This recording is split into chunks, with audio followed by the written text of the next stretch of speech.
honorables membres du Conseil national de transition, mesdames et messieurs les membres du gouvernement, distingués invités en vos rangs et qualités, toutes dispositions protocolaires observées. Mesdames et messieurs, par la grâce du Tout-Puissant et Miséricordieux, j'ai le plaisir de me tenir devant vous ce matin pour vous présenter le plan d'action du gouvernement pour la période 2025-2026. Je viens accomplir en toute humilité ce devoir républicain avec la ferme conviction que chaque acte que nous posons sera marqué à la fois du sens des priorités et de la pleine conscience de l'urgence. En cette occasion solennelle, je voudrais ici renouveler ma profonde gratitude à son Excellence le général d'armée Assimi Goïta, président de la transition, chef de l'État, pour la confiance qu'il a bien voulu placer à ma modeste personne le 21 novembre 2024 pour conduire l'action gouvernementale qui repose sur des femmes et des hommes engagés, enfants de ce pays, ouverts à la critique constructive, à l'écoute de la population et qui demandent les bénédictions de cette dernière. Distingués invités, mesdames et messieurs, au regard des différents enjeux de la crise multidimensionnelle de laquelle notre pays est en train de se remettre, je voudrais rendre un vibrant hommage au vaillant peuple malien pour sa résilience et son sens élevé de discernement en cette période cruciale de l'histoire de notre pays. Au nom des membres du gouvernement et au mien propre, permettez-moi, Monsieur le Président, Monsieur les membres du Conseil national de transition, de vous adresser nos sincères remerciements pour l'accueil chaleureux réservé à ma délégation ainsi qu'aux hommes et femmes de bonne volonté qui ont bien voulu être témoins de ce moment décisif de l'histoire de notre pays. Honorable Président du Conseil national de transition, honorables membres du Conseil national de transition, le plan d'action du gouvernement que j'ai l'insigne honneur de vous présenter ce matin est bâti autour de 8 axes, de la lettre de cadrage du général d'armée Assimi Goïta, président de la transition, chef de l'État, adressée au gouvernement lors du Conseil des ministres inaugural du 27 novembre 2024, à savoir 1. Le renforcement de la défense et de la sécurité, 2. Les réformes politiques et institutionnelles, 3. La satisfaction des besoins fondamentaux de la population, 4. L'amélioration de la carte sanitaire, 5. L'amélioration du système éducatif, 6. L'apaisement du climat social, 7. Le renforcement de notre diplomatie et enfin 8. La création des conditions pour des élections transparentes et apaisées. Ces axes prioritaires s'inspirent des préoccupations légitimes du peuple malien exprimées lors des grandes concertations des forces vives de la nation.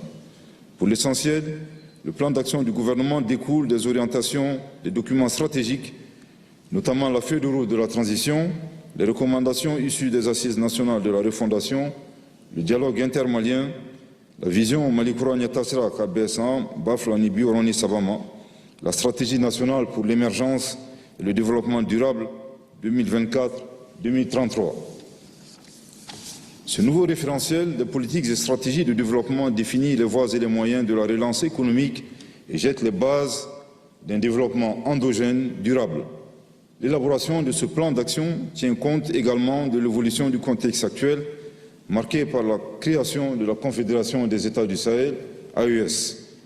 En prenant la décision historique, le 6 juillet 2024, à Niamey, République du Niger, de créer la Confédération AES, les chefs d'État du Niger, du Burkina et du Mali nous ont offert un espace commun afin de lutter efficacement contre le terrorisme, faciliter la libre circulation des personnes et des biens, mettre en place un cadre harmonisé des politiques publiques, réaliser des projets structurants en commun et parler d'une seule voix sur la scène internationale. Honorable Président du Conseil national de transition, honorable membre du Conseil national de transition, la défense et la sécurité, axe 1 du plan d'action, s'érige au premier plan des priorités du gouvernement. Face aux multiples défis se traduisant par des manifestations terroristes et la criminalité transnationale, le gouvernement reste engagé pour assurer l'intégrité du territoire et la sécurité des personnes et de leurs biens. Au regard de nombreux exploits de nos vaillantes forces armées de sécurité, dans la reprise de certaines zones stratégiques, la neutralisation des bases de plusieurs groupes terroristes et la sécurisation des espaces reconquis, les efforts se poursuivront dans le cadre du renforcement de leurs capacités opérationnelles. Pour soutenir les actions salvatrices de nos vaillantes forces de défense et de sécurité, il sera procédé à l'acquisition de nouveaux matériels et équipements majeurs, la construction des camps militaires, notamment à Bougouni, Koutiala, San, Kita, Djema, Nyuru du Sahel, et le mémorial dont la construction a déjà commencé pour immortaliser nos héros tombés sur le théâtre d'opération, la construction et l'équipement de l'hôpital militaire de Banangoroni, le recrutement et la formation de 15 000 hommes supplémentaires et la mise en place à travers l'opération Dugukoloko de plateformes opérationnelles. La présence de l'État sera renforcée sur l'ensemble du territoire national, surtout au niveau des zones de grande insécurité. Ainsi, nos FAMA bénéficieront à la fois de moyens appropriés pour accomplir leur mission et d'un environnement propice à leur épanouissement professionnel. S'agissant de la libre circulation des personnes et de leurs biens, le gouvernement renforcera la sécurisation des axes routiers et procédera à l'organisation de patrouilles de grande envergure sur tout le territoire national avec le recrutement de 9 000 agents de forces de sécurité. Qu'il me soit permis de rendre un vibrant hommage à nos forces armées et de sécurité pour l'héroïsme et le patriotisme dont elles font preuve dans la préservation de l'intégrité de notre pays. Honorable Président du Conseil national de transition, la liberté et l'indépendance ont un prix et nous en payons déjà un lourd tribut avec le sang de nos dignes fils et filles. À la mémoire de toutes les victimes civiles comme militaires, maliennes comme étrangères, tombées au champ d'honneur au Mali, je voudrais avec votre autorisation que nous observions 1 minute de silence.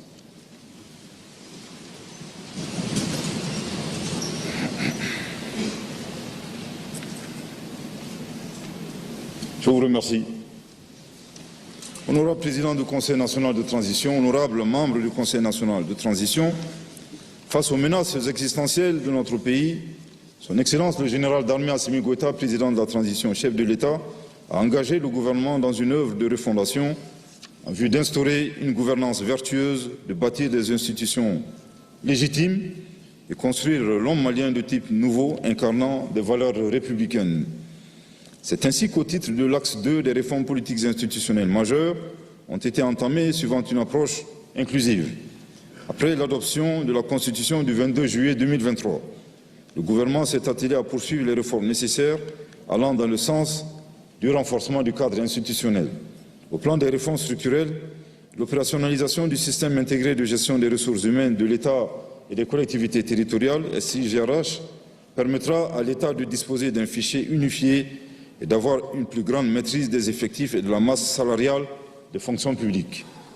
Dans le cadre de l'assainissement de l'écosystème associatif, il sera procédé à la relecture de la loi régissant les associations et la définition des conditions d'exercice de la mission de veille citoyenne par les organisations de la société civile. Les dossiers transmis par les structures de contrôle dans le cadre de la lutte contre la corruption et les atteintes aux biens publics seront instruits systématiquement et des enquêtes seront diligentées.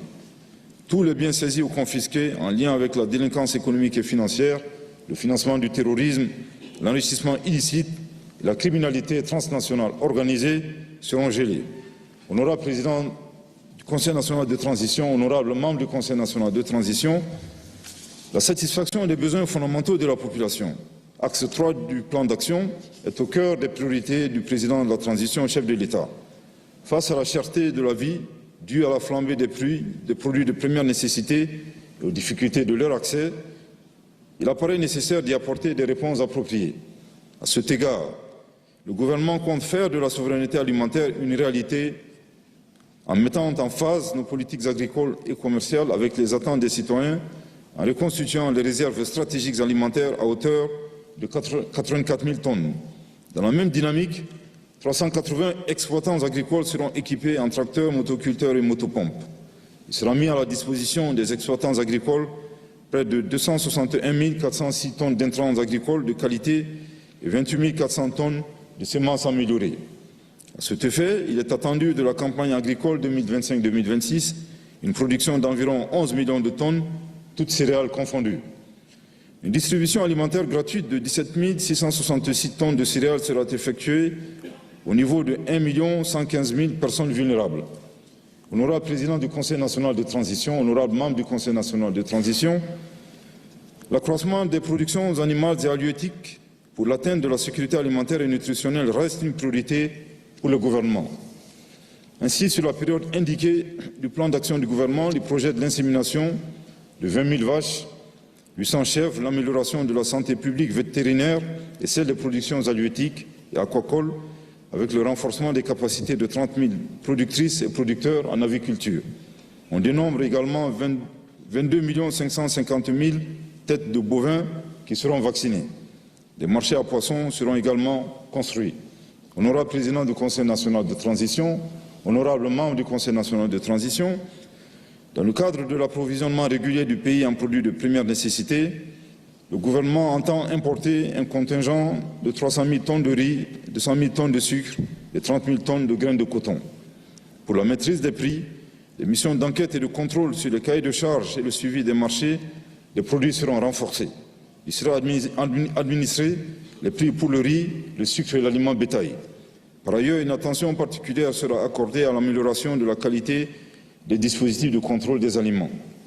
Honorable Président du Conseil national de transition, honorable membre du Conseil national de transition, les efforts entrepris dans le secteur énergétique qui ont permis d'enregistrer une nette amélioration de la fourniture d'électricité vont se poursuivre par l'accroissement des capacités de production et de distribution en énergie et en eau potable.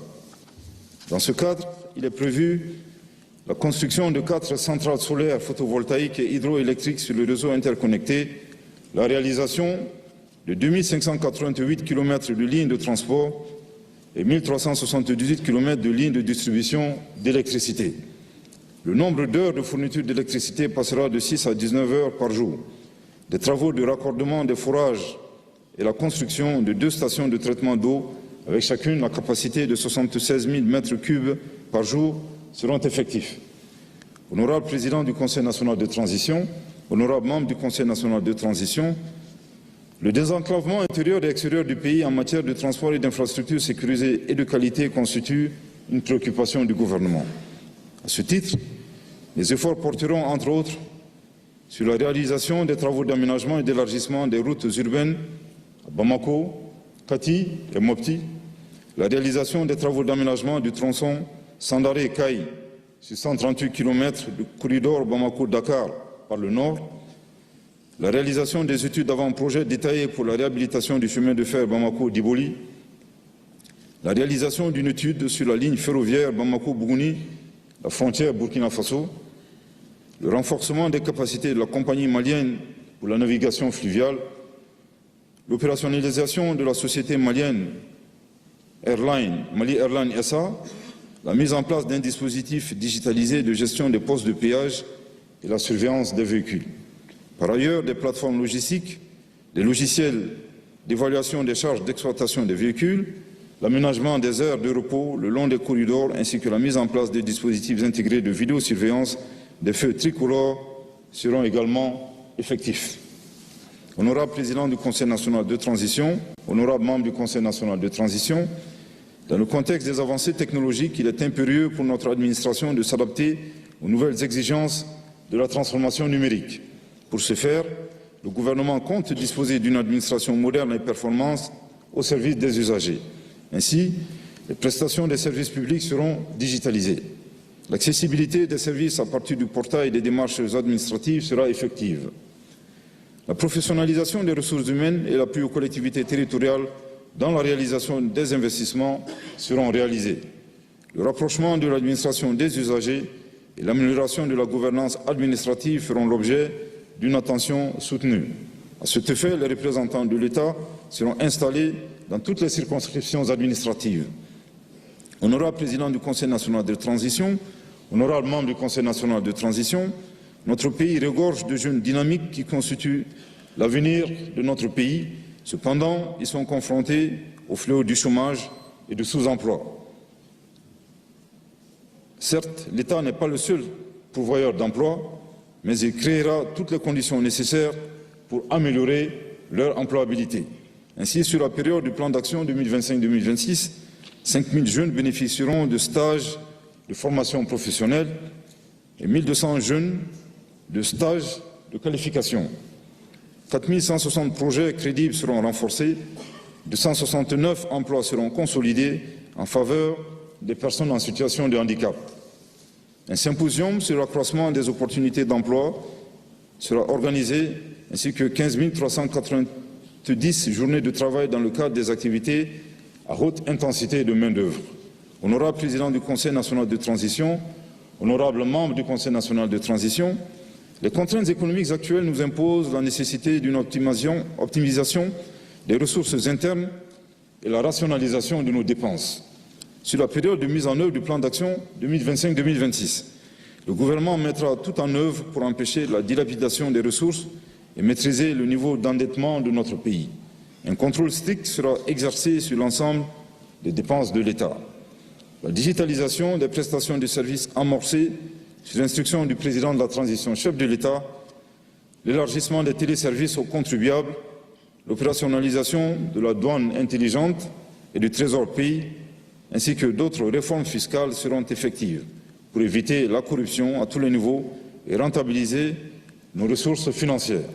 Honorable président du Conseil national de transition, honorable membre du Conseil national de transition, dans la dynamique d'un secteur minier rentable, capable d'accroître les ressources internes et attirer de nouveaux et de nombreux investisseurs, l'État s'est doté d'un nouveau code minier et d'une société de recherche minière.